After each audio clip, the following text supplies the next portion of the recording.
Hey guys, welcome in to College SportsCast. I'm Brad, and we are presented by the Fanboys, associated with Let's Talk Sports, Sideline Sports, and we are on WSBN TV Channel 30. Check out our new Season 2 intro.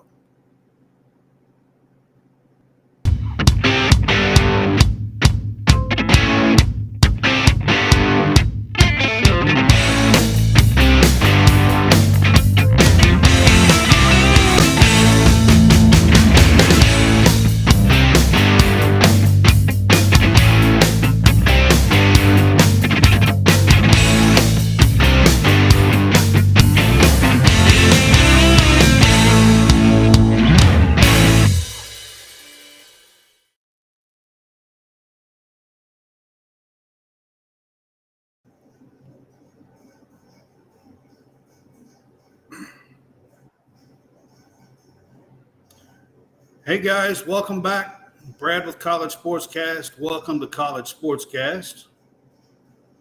Looks like I have John Roberts that's just joining me. So I'll get him pulled up here. Welcome, John. What's up? What's happening? May have a small time, but I'll be here for a little bit. Okay. He didn't know for sure if he was going to make it or not, so I sent him a link just in case. So he may not be on here for the full show, but welcome to College Sportscast.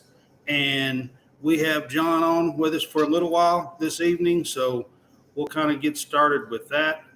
You've been working today, John? Yes. Yes, that's what I figured. So you didn't have a chance to see any of the stuff or whatever is what I'm saying, what I was kind of getting. No, I mean, whatever I heard in the car was probably all I got today. And I got maybe a small snippet of Lane Kiffin. That was about it. Yeah. So it started this morning with Lane Kiffin and Ole Miss. And I'm going to be honest with you. Lane Kiffin still stole the show. And I told John Hammond yesterday that it was probably going to be that way. Anytime you get Lane Kiffin in a press conference, I mean, you get some stuff every time. Did he not look like Beach Bum today? He did. He did. He's been hanging out at the beach this month. It's so dark, but he had the highlights and everything, and his hair was all disheveled. It almost looked like he just woke up. I know his hair is all and everything. Yeah. But I'm going to tell you right now, just the way he talks and the stuff, I mean, he steals the show. So, the day started out with him, of course. He did bring his star running back, Judkins, and a defensive end, Johnson, and a cornerback, Prince, that was there with him today. Like I said, anytime Lane Kiffin takes the mic at a press conference or anywhere, to be honest with you, it could be after the game, it could be anything. There's no telling what you're going to hear. And today, Kiffin went crazy on NIL and transfer portal and all that. So look, I want to answer that.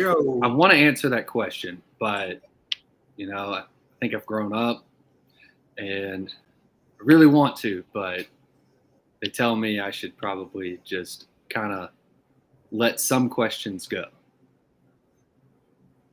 Start the show with some quotes from Kiffin today. Okay.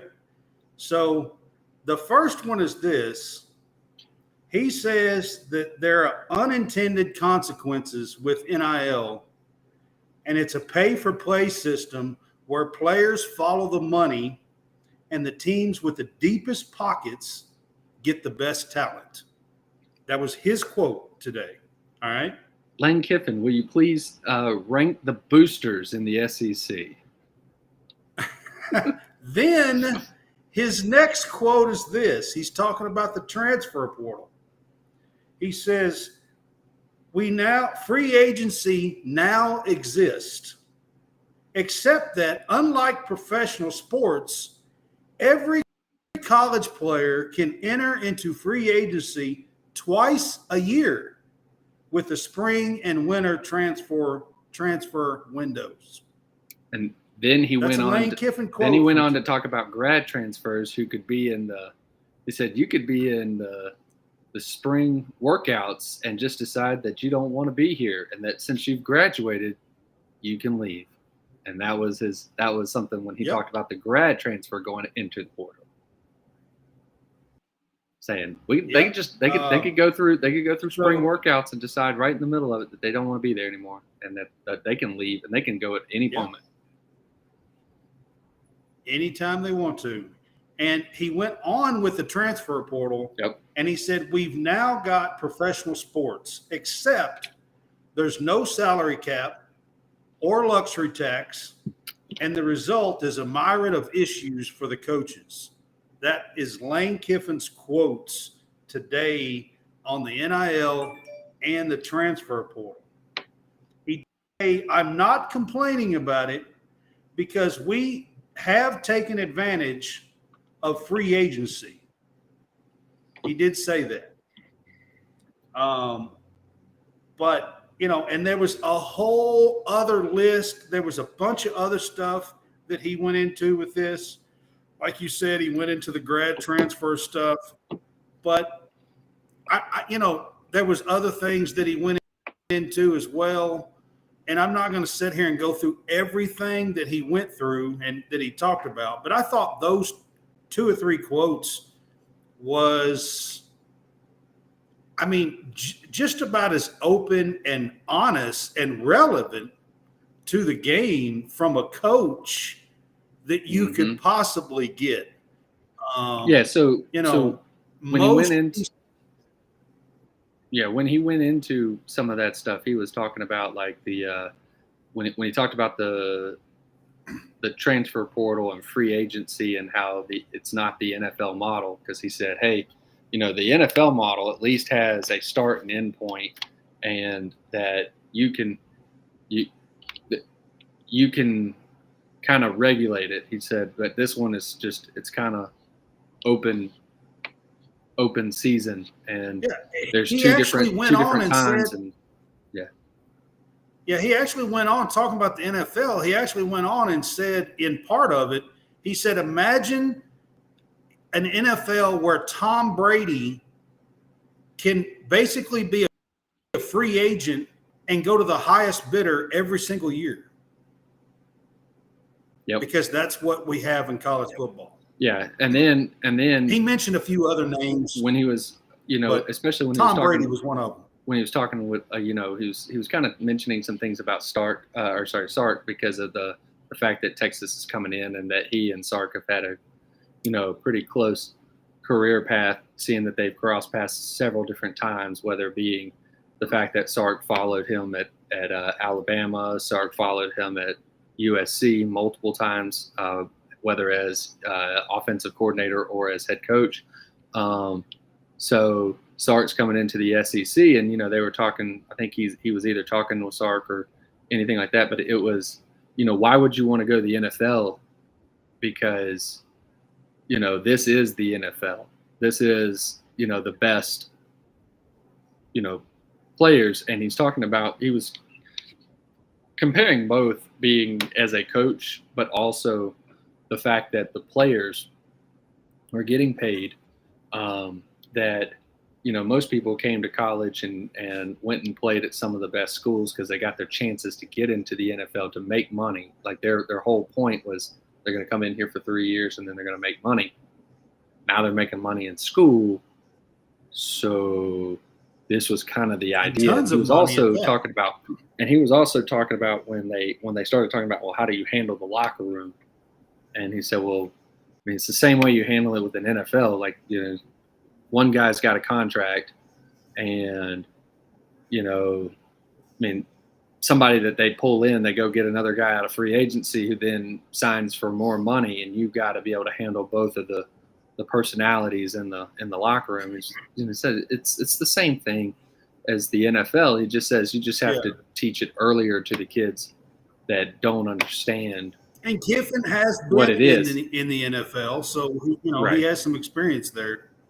Yeah, and I mean, I often said that once they started doing this, that people were asking, well, what would like a lineman do when a quarterback's got millions of dollars in deals? And I was like, well, what does a lineman do in the NFL when a quarterback has millions of dollars in a contract? I mean, you get a Jets Right. offensive lineman, and then you get Aaron Rodgers. Okay, so what's the difference? Yeah. Well, there's not a difference when it comes to that kind of stuff. Yeah. Right. Not really.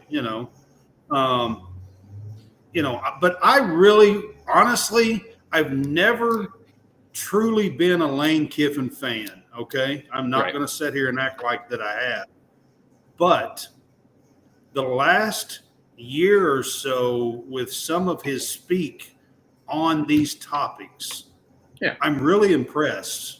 Yeah, I'm really impressed with the way Lane Kiffin is bold and stepping up and saying stuff that is true, but most coaches are not going to, step up and do that kind of stuff. And Lane absolutely nailed it today, in my opinion. There are some major issues. The free agency, being able to do it, in the middle of spring training, in the middle of fall training, if they want to, like he was talking about with grad transfers, with 2 open windows, so you can go in the and sign up for in the spring, and if you don't like your situation, you can transfer out. I mean, there's just a lot of issues that's going on in college football, and it was good to see a coach with the stature of Lane Kiffin step up and say something about it. I thought. Yep. So that's how it all started today with the SEC Media Days. He did lay a pretty good joke on Paul Feinbaum as well. So, they were basically, he said, basically Paul Feinbaum and everybody, is basically stating that, the end of Saban is near, and, that they're going to falter, and they're not quite as good as what they used to be and stuff. And he went on and he said, yeah, thanks, Paul Feinbaum, for giving him the edge that he needs, so he had a little joke, with Paul Feinbaum, which I thought was a little funny as well. And, calling out Paul Feinbaum and a few other people, that are giving Saban the tools he needs to, like, re-energize. You know what I mean? Right. Yeah. And I mean, this is going to be, and honestly, this is the kind of year that Saban wants, when nobody is talking about them. They're all talking about how they're not really going to be all that great. They're getting back more to the old Saban era, where it's going to be ground and pound with a game manager quarterback is really what they're looking for. Because I mean, they're going to get that up until the last 6 years or so. Well, but they're reverting back to the stuff before that. So, and so now, I mean, they're going to look like what Georgia, the Greg McElroy days, and even the McCarron days were like that too. I mean, he was the more AJ McCarron days, more of a dynamic passer than McElroy, but still he was, quote unquote game manager. And so was, Coker. Coker was the same way. I mean, you had guys like Scarborough, and you had why am I going blank on some of these guys? Trent Richardson, and you had all these different running backs that went through Bama that you could the running backs workhorse. The workhorse. Sean Alexander. I mean, that's a little before this time here. You're going back to like 1999, 98, 2000 with Sean Alexander. I'm talking more like 2009, 10, 11, 12, 13, 14, 15, 16. Those years.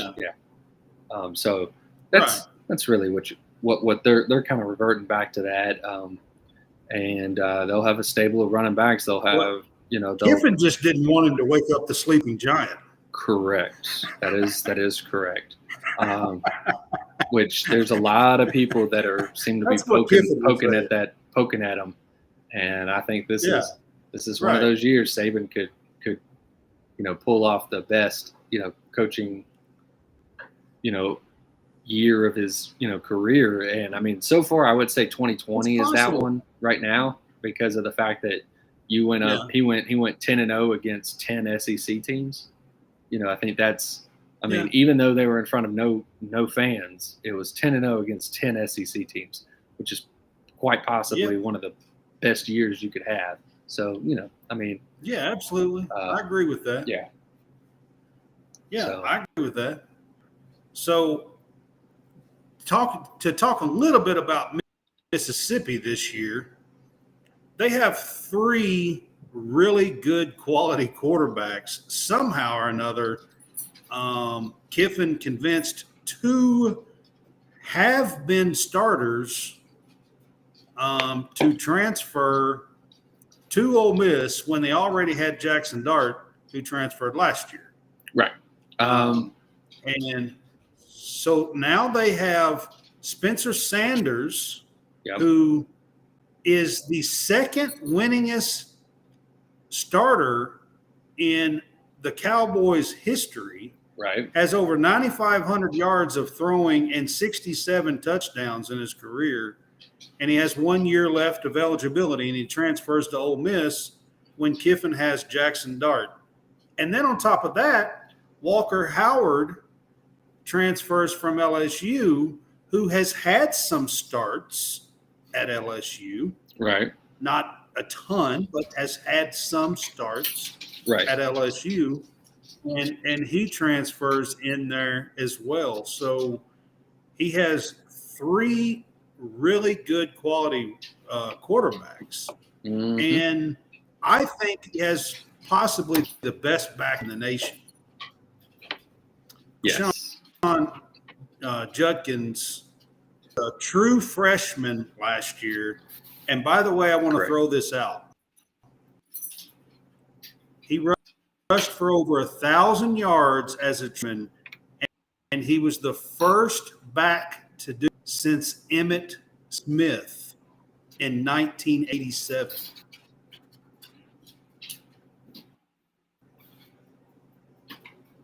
Yep. That checks out. Auburn's had backs that were close, but never quite clips the 1,000 yards as true freshman. He's the true freshman back. And Alabama rush for over 1,000 yards in the SEC. Alabama doesn't usually have any backs that runs over 1,000 as freshmen, because they usually don't get on the field until they're sophomores, juniors, or seniors. So at least not enough to be like the workhorse. They're not the workhorse guy. So, and I want to go beyond that. Just actually rushed for over 1,500 yards last year as a true freshman. And no freshman has done it since 87, as a true freshman. Right. Yeah. So I think that he has a good chance. I know that Blake, what's his last name? It's up at Michigan, is back. Yeah. The running back. Yeah, I know who you're talking hurt about. And missed. Blake Corum. Yes, Corum. I think his name is Blake Corum. Yeah. Back. But I think Judkins can give him a run for his money to be the best back in the country. I really do. Yeah. Look for Ole Miss's offense to be pretty spectacular. Offense. It's going to come down to defense more than likely. Right. So, yeah. but they also, and then and also the philosophy of going, as far as going by the numbers and everything like that, almost trying to figure out whether or not to go for it on fourth down. What the book says as far as going for it on fourth down. You have to see what kind of offense Lane will do and how well he'll stick to the book. So right, this is true. Yeah, he is a little eccentric. He likes to do things his own way. Right, but I mean, look, they have a talented offensive team, and now it's just, again, as you said, and as everybody else has thought, comes down to the defense and how much it's improved, or if it has improved. And if he doesn't have a defense, he's not going to win a ton of games. He'll win some just by outscoring teams, but he will not, get close to winning a championship with no defense. So he'll have to have a defense in order to even, be in the hunt for the SEC West title. So, but he might be able to keep teams. He might be able to keep teams from it. By beating them. Where do you and think Mississippi them out. falls in the SEC West? So the consensus thought is that LSU and Alabama are going to be the top two teams in the West. All right, and then at the next level would be, basically, either kind of A&M. Well, it would be A&M, Ole Miss, and Arkansas are kind of the next three. Okay, they're the middle three. Okay, yeah. And then the bottom two would be Mississippi State and Auburn. Is what the kind of the ranking. So you'll have the top two being Alabama and LSU, the middle three being A&M, Arkansas, and Ole Miss. And again, the order of this is up in the air, but those would be the middle three, and then the bottom two would be Mississippi State and Auburn. That's how everybody views this. That's the way most people are viewing it. That I've seen so far. I think Mississippi State is a smidge better than what they're getting credit for. Honestly, it comes down to if they're going to run defense back. Right. And but it kind of depends on how their offense will work. Probably their best quarterback that they've ever had, and that includes Dak. I know, but again, it also kind of hinges on the offense as well, which I don't think. I don't know if it's going to be an air raid. So, you may have to rely on some running backs, which you may or may not have. You may rely on being able to run the ball, which you may or may not be able to do. Well, they probably don't have too many running backs because the air raid didn't, what I'm talking about. Great ones, Yeah. Yeah. Mm-hmm. And then that's what I said. Yeah. I tend to think that Mississippi State is just a smidge better than what the expectations are. Okay. So could Mississippi State crash that fourth or fifth, range in the SEC West? Possibly, but I think there's a small chance of it. Right.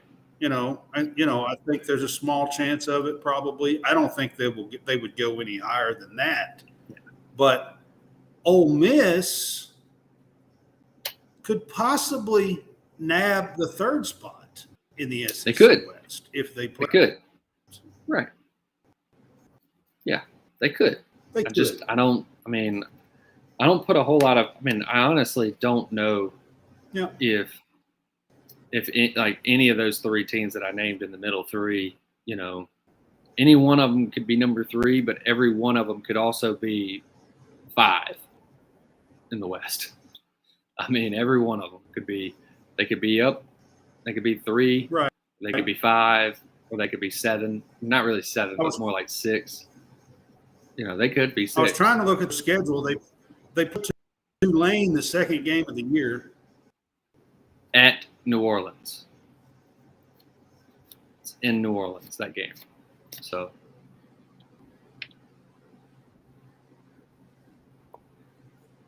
and then they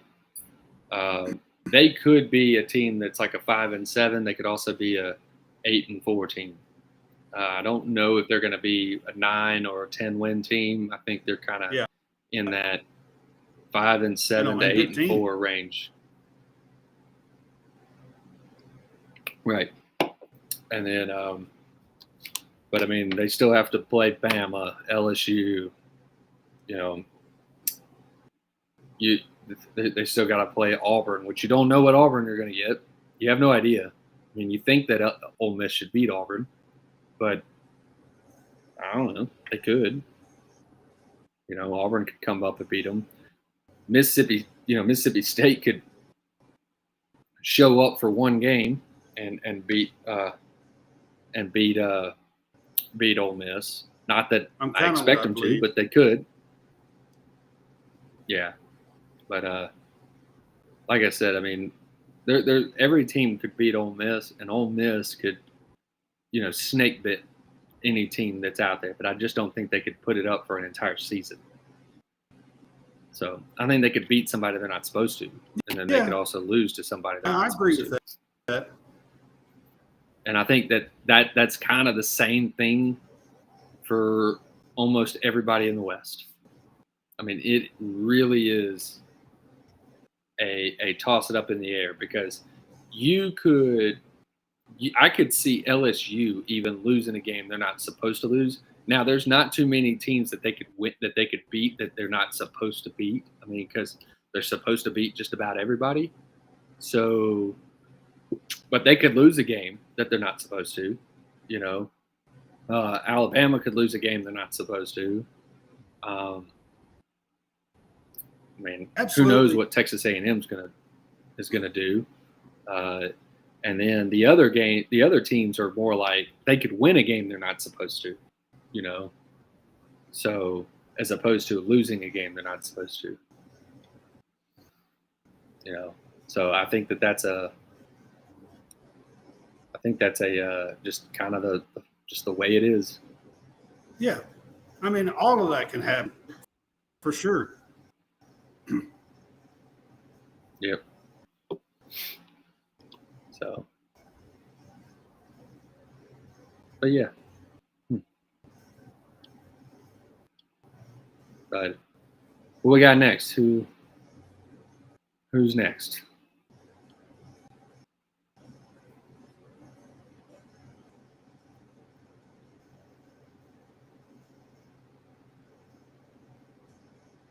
Yeah, I got it.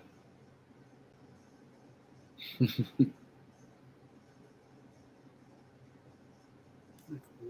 is the deal? There we go. Cool. Yeah. So South Carolina. All right. So I'm going to go on to South Carolina. I'm having a little bit of issue right now, it looks like. So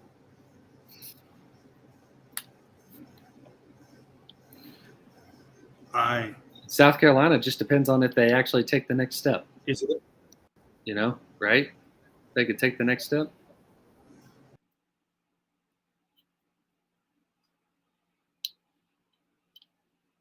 Cool.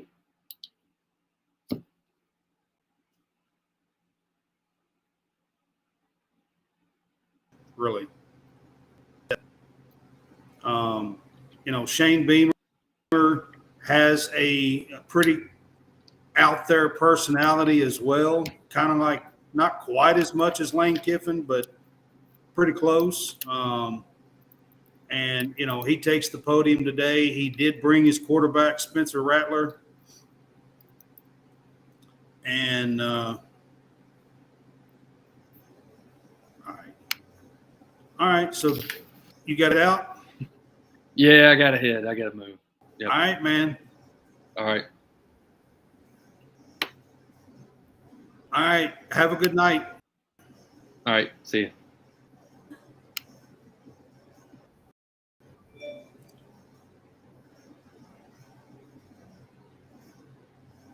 All right. So it looks like we're going to lose John. And I'll try to keep this going a little bit here. And going to go on into South Carolina. And South Carolina finished the year really strong, pounding Tennessee, putting up 63 points, and then beating Clemson at the last moment, basically, and beating them, coming back, beating them by one, and finishing up the season really, really strong. They also beat Kentucky, and first time ever beating Texas A&M last year. They went 8-5, and like I said, finished the season strong. Shane Beamer has one of those could rub you the wrong way personalities, really out there, boasters. He boasts, and stuff, and being boastful. So he takes the podium today, and the biggest thing that you can take from South Carolina this year is kind of what John said before he left the show is South Carolina's hoping to continue that late season success from last year and to take it into this year and turn it into a heck of a season is what they're hoping to do. Whether or not they can do that is a pretty good debate. Spencer Rattler was there today at SEC Media Days, and Spencer, of course, is saying all the right things and talking about how his struggles that he has had in his career is what is making him be even better now. And Spencer was talking and saying all the right things. The deal is this: which Spencer Rattler are we going to see at South Carolina? Are we going to see the one that started the first 7 or 8 games last year and basically looked terrible? I'm not even going to put it out there any other way. He had way more interceptions than he had touchdowns, and just looked pretty terrible for 7 or 8 games last year. And then put it all together at the very end. He did lose the OC. They bring in a guy that's been controversial, Dow, and they brought him in. And we'll see exactly controversial with the fan base, their own fan base. But he has been an OC or a quarterback coach for Jay Cutler, Connor Shaw, and some pretty good quarterbacks. Jay Cutler gave the guy a good recommendation, basically, and said he's the best. I had my best season at Chicago under him when he was my quarterback coach. So we'll see what happens with South Carolina here. They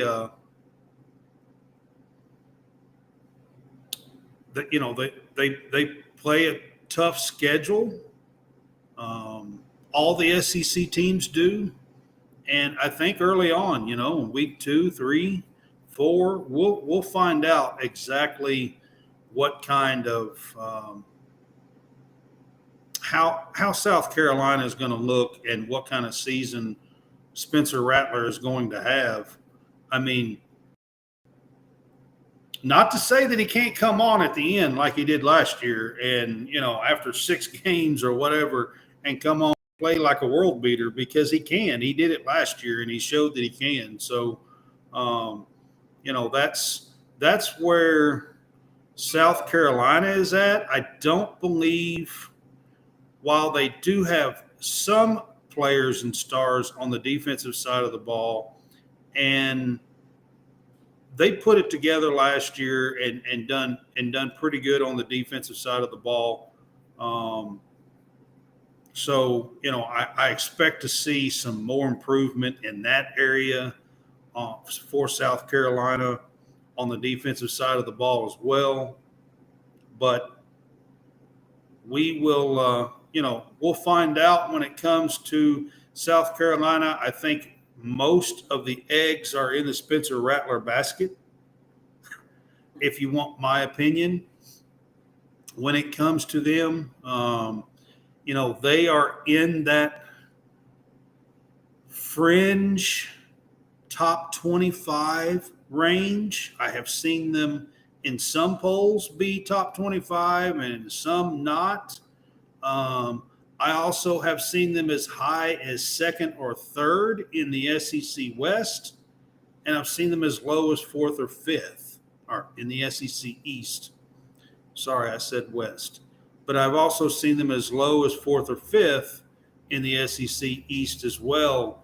So they're a team that is kind of imbalanced with people's predictions. And I tend to believe that South Carolina is going to lean a little bit more towards their first 8 or 9 games last year, which wasn't terrible. They were still, they were still like 5-4 or something in the first 9 games. But they wasn't beating the likes of Tennessee, who was number 1 at the time, 8-0, and Clemson.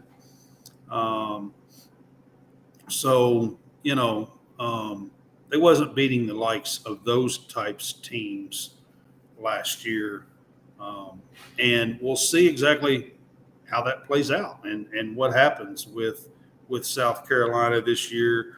And I think a whole lot of it is going to stem from the offensive coordinator that they brought in and Spencer Rattler, and how that offense looks, how it plays, how quick they play, because they played lightning quick last year. They put up 63 points against Tennessee and beat them like 63-39. I'm pretty sure was the score in that game last year. And we will see how that plays out, because, I think that's what Spencer Rattler, that's his MO. That's what he likes to do. I think he likes to play fast. And he can do a good job at that if that's how the offense is designed and that's how the offense is going to be set up. I think it bodes well for Spencer Rattler, which will bode well for South Carolina if that's the way it's set up. They play North Carolina the first game of the year. North Carolina has got a great quarterback as well. And it is at South Carolina. Then they turn around and they play Furman. Furman is a top 5 or top 10 FCS team. And they're not going to be a cakewalk, I don't believe.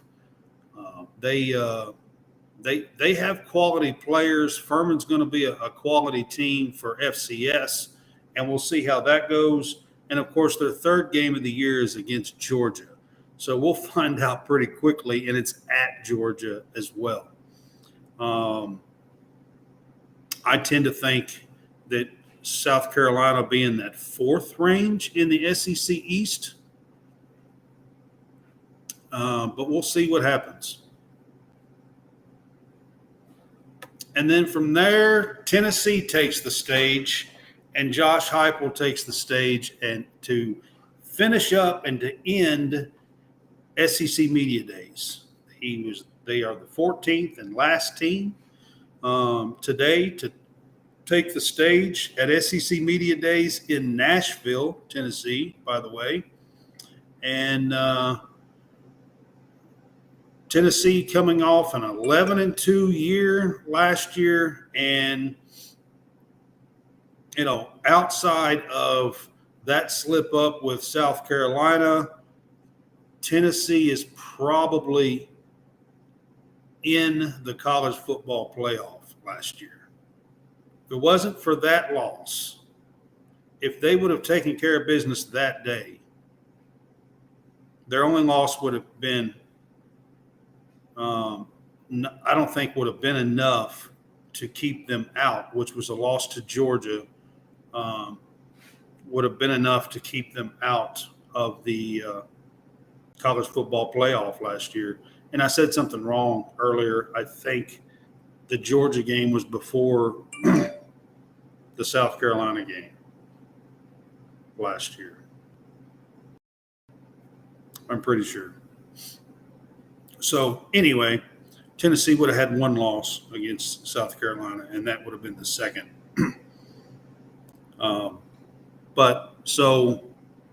I just wanted to clarify when I started bringing this up. It reminded me that I said something wrong a while ago.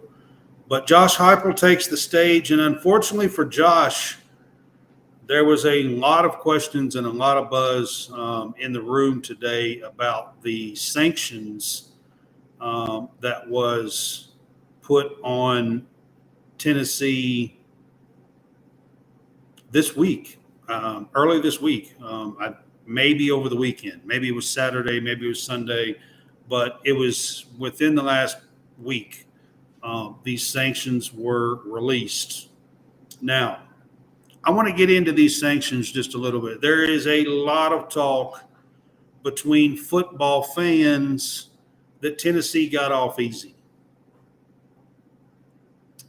These sanctions violations happened 2.5+ years ago under a different coaching regime, different players.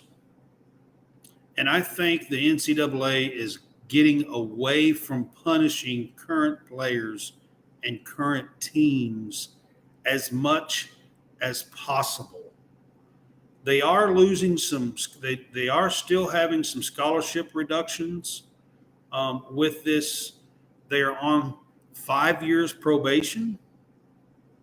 So we'll see if that actually means something down the road, if something was to happen again. And they did avoid a postseason ban, which Tennessee was adamantly trying to do. So they were trying their best to avoid the postseason ban, and they did. However, what I want to get to is this.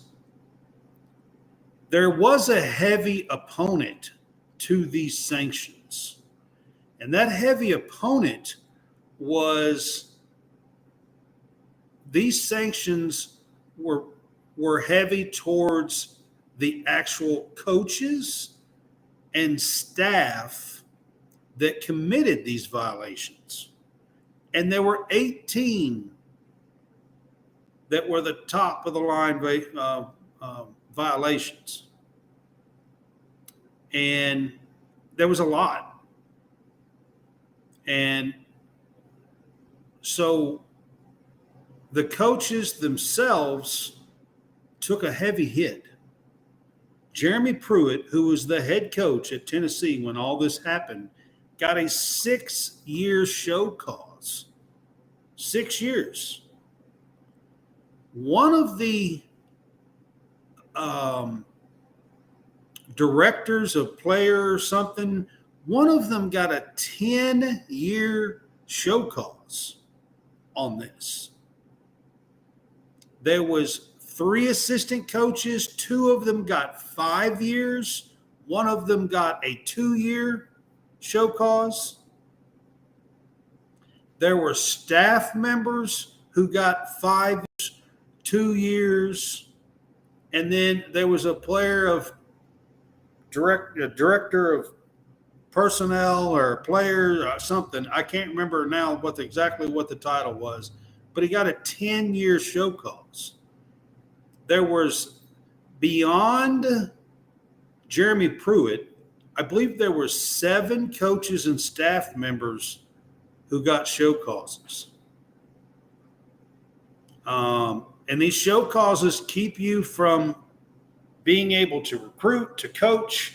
The teams that might hire you get penalties. So on Jeremy Pruitt's, if anybody hires him, he automatically gets a 1-year ban.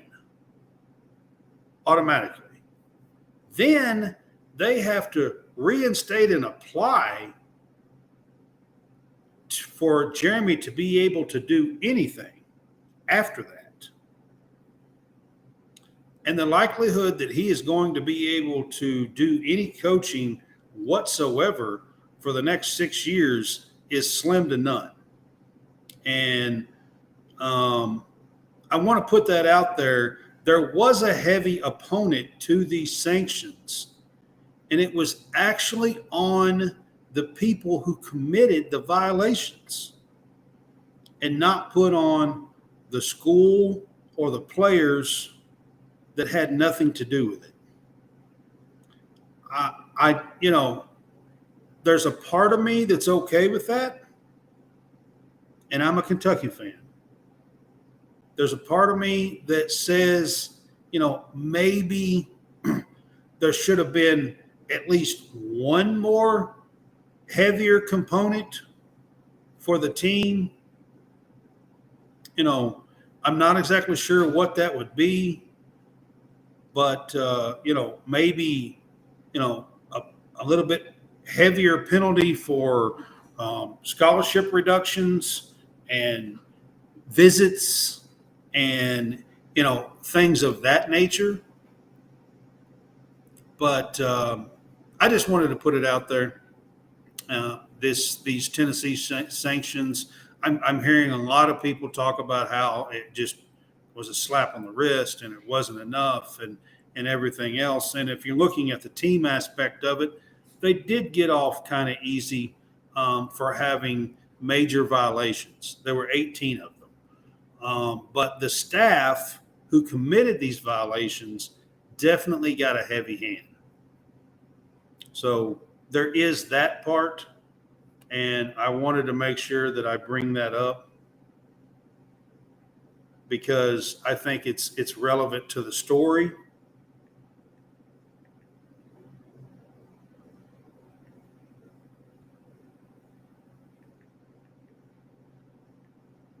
Sorry, I'm looking something up real quick.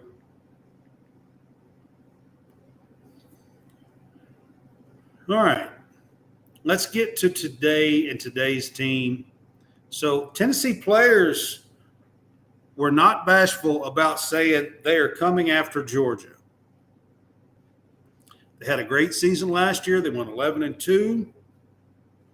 And they were not bashful about saying they were coming after Georgia. Joe Milton, the presumed quarterback that's going to be starting, taking over as the starter this year, was one of the players that were pretty bold when it comes to this. And I just wanted to mention that. My take on Tennessee is this. I think they lost a lot offensively. Losing Hendon Hooker. I know that Joe Milton has an absolute cannon of an arm. I know that he does. And I want to make sure that everybody knows that I know that he has a cannon of an arm. I don't know that that relates quite so well on the football field with some touch throws and stuff that you have to do. And I tend to think that early in the season that we might see Milton struggle just a little bit. And if he does, there is a 5-star freshman that is waiting for his turn. Will he get a shot this year? Will Milton struggle enough early in the season with some touch throws and some, 10 yards outs and curls and things that, is not just dropping back and throwing a bomb, So I think that with that and replacing the receivers that this team lost, all in the NFL, 3 of them, is a lot. Hyatt was spectacular last year. I just don't see that you're going to have a guy that's going to have a year like Hyatt did last year. Maybe they do. Maybe they have somebody setting that was setting last year that's that good. Maybe they do, and maybe I'll be wrong. But I tend to think that the two teams that I've talked about tonight, South Carolina and Tennessee, the way South Carolina ended and Tennessee's full season last year, I tend to think that you're going to see a game or two slide back. That's my take on it.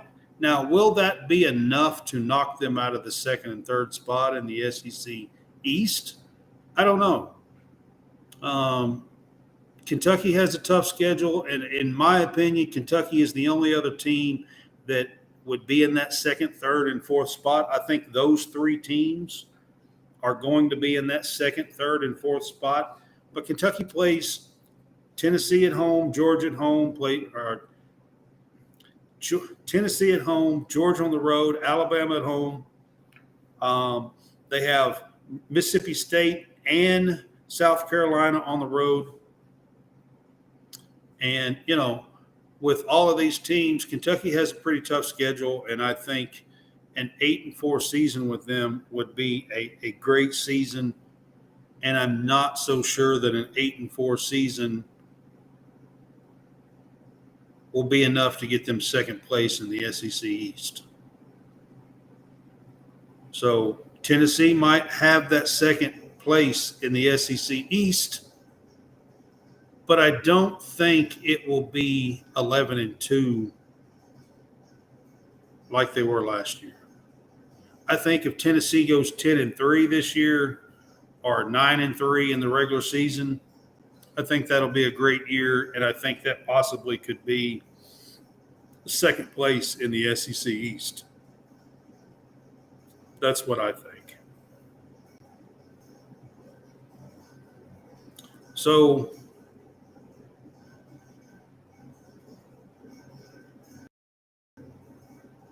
looking at Tennessee's football schedule, I will kind of get to –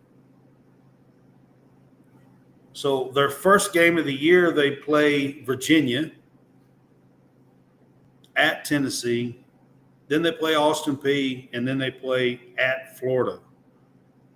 So, we're going to find out. Virginia is not the Virginia of old. I really don't expect Virginia to come into Neyland Stadium and to give them a huge challenge, but it is the first game of the year, so we'll see how that goes. And Florida is, in my opinion, a little bit undermanned compared to what they always have been. And always, I mean, since the late 80s. And, I don't think Florida's quite there yet, but Florida and Tennessee is a huge rivalry. And you just never know how that game is going to turn out. Plus, it's at the Swamp. So you have to give Florida a little bit of an edge because it's at the Swamp. So, now, does that mean I'm saying that Tennessee won't win that game? No, I'm just saying I think it'll be a tougher game than what most people are going to predict. And Tennessee might win, 37-27 or something like that. I think it'll be a little tougher game than what they think the game will be when it comes to the Florida game. That's my on it. That's their first 3 games of the year, and that's how their season starts. And we'll see exactly how they go from there because, I see 3 wins when it comes to the first 3 games of the year. I don't see that they are going to lose a game like that. Then the 4th game of the year is actually a very interesting game. UTSA comes to Neyland Stadium, and they've got a team. and can score points. And that's going to be a very interesting game. And then they play at home against South Carolina. 1, 2, 3, 4, 5. 5 of their first 6 games are at home. They play home Virginia, home Austin Peay, at Florida, home UTSA, home South Carolina, and home Texas A&M.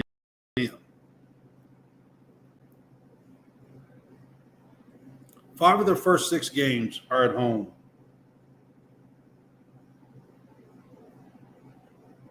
Then they play at Alabama, at Kentucky. They play UConn, who is going to be a lot better of a program than people give them credit for. Jim Moore Jr. is up there and is really turning that program around. At Missouri, Georgia, and Vandy at home. So they have 8 home games this year. I still say I think 9-3 is going to be a good season for them. I don't think that's what Tennessee fans want to hear. But and I'm going to dig into their schedule and look at other teams as well a little bit later on. But that's where I'm at right now with them. And we'll see exactly how it goes. One of the last things I want to bring up tonight is, as far as any of this, I opened the show talking about Lane Kiffin and his NIL and transfer portal, the way he was talking today. So I wanted to the last topic that I want to bring up is NIL legislation. There was actually a bill by some senators that was on the floor this morning early, that they're hoping that will get a little bit of traction. This bill is actually very, very has a lot of different parts to this bill, including health care for the players.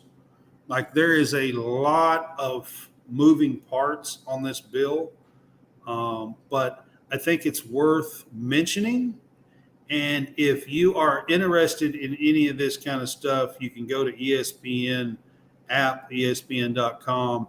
There is a story on this on ESPN right now, and it goes into some depth and some detail on this legislation bill. There's actually 3 different bills right now that are being introduced. This one seems to have the most traction, and don't know if it'll get actually on the floor and get voted on or not. But it was introduced today on the floor early this morning before Lane Kiffin took the stage at SEC Media Days. But Kiffin probably didn't know that.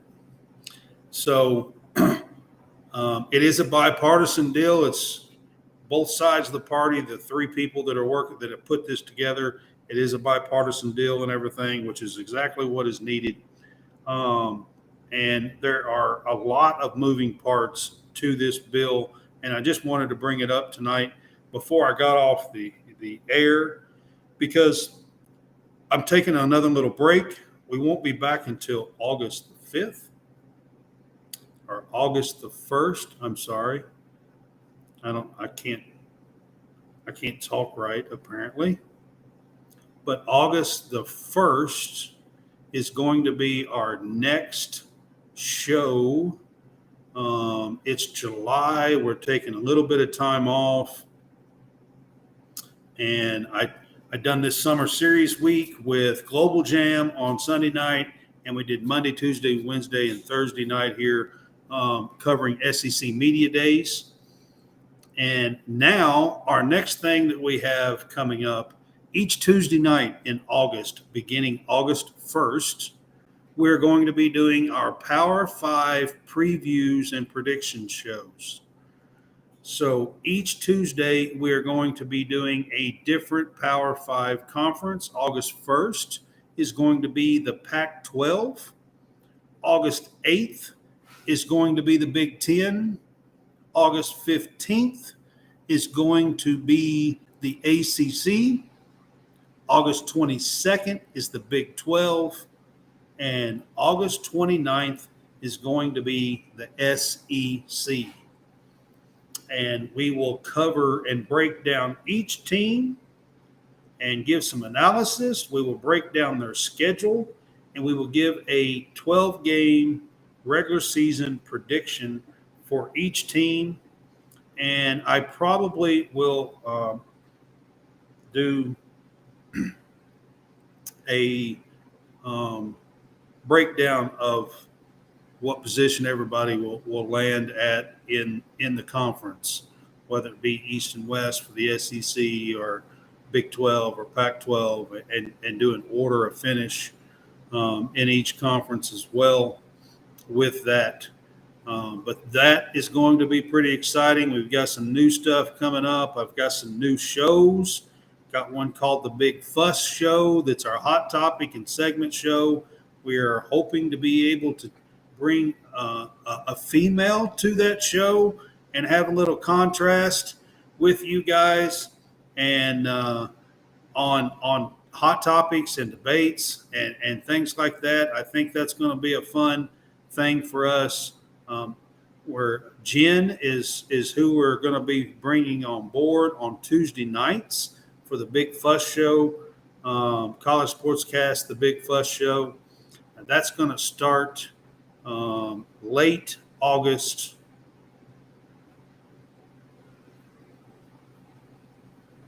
I think August 29th, if I'm recalling right. That will be our first Big Fuss Show. It's a renamed show. We done like news and hot topics and segments show last year. But we are doing kind of a revamp of that show. It's called the Big Fuss Show. And we are going to be adding a female presence to the show. So you can look forward to that. And then the last thing that I want to talk about is August 27th with the Fanboys. We are doing a kickoff extravaganza marathon with all of us, the Fanboys. And it's going to be over 15, 16 podcasts, maybe even a few more than that by the time we are done. We have added one or two since I put this up. But some of the teams we're going to cover is Notre Dame, Clemson, Texas, Georgia, North Carolina State, Tennessee.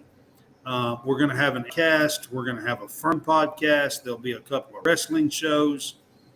We're going to have one for our Greenville sports media. We'll have,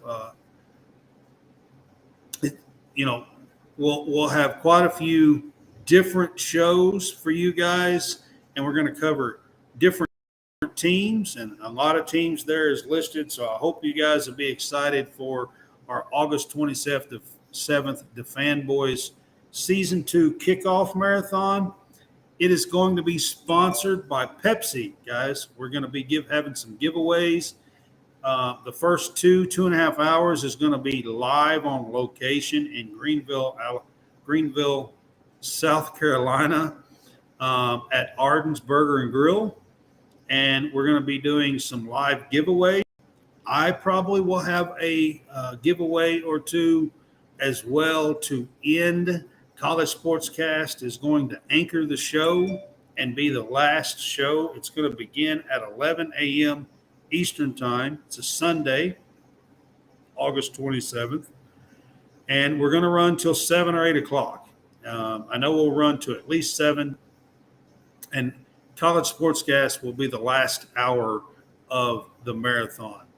And in between, we'll have preseason show on Notre Dame and Clemson and Texas and Georgia and North Carolina State and Tennessee. And so It's going to be a fun show. You can catch it on the Fanboys YouTube for the beginning of the show. Everything will be on the first 2.5 hours. Everything will be on the Fanboys YouTube. And then each show will click in and we will show you exactly how to continue with the marathon. But we're excited about it. We have Amazon as Amazon associate sponsorship now, and we have Pepsi for that marathon. They are on board for our marathon, our kickoff marathon. We will have Pepsi as a sponsor.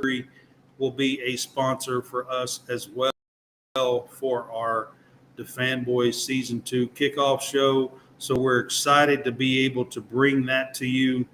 And like I said, August 27th, 11 to at least 7 p.m., 11 a.m. to 7 p.m. And we will have at least 15, 16 different podcasts for you throughout the day, and different teams, different coverages. Like I said, one of there'll be a couple of wrestling shows. We're going to have a betting show on for you. UB Smart Betting is going to be here and be a part of this. So join us with the Fanboys, and we are going to have a grand time and giveaways for our Season 2 kickoff for football.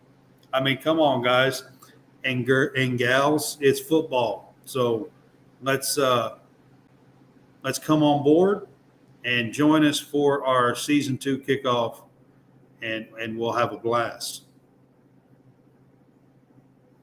And with that, I'm going to bid you farewell. I will see you August for our Pac-12 preview and prediction show. We will break down team by team analysis, schedule, and records for all 12 Pac-12 teams, and break them down for you and give you a record prediction for the regular season. We will see you August the 1st. Y'all have a good vacation.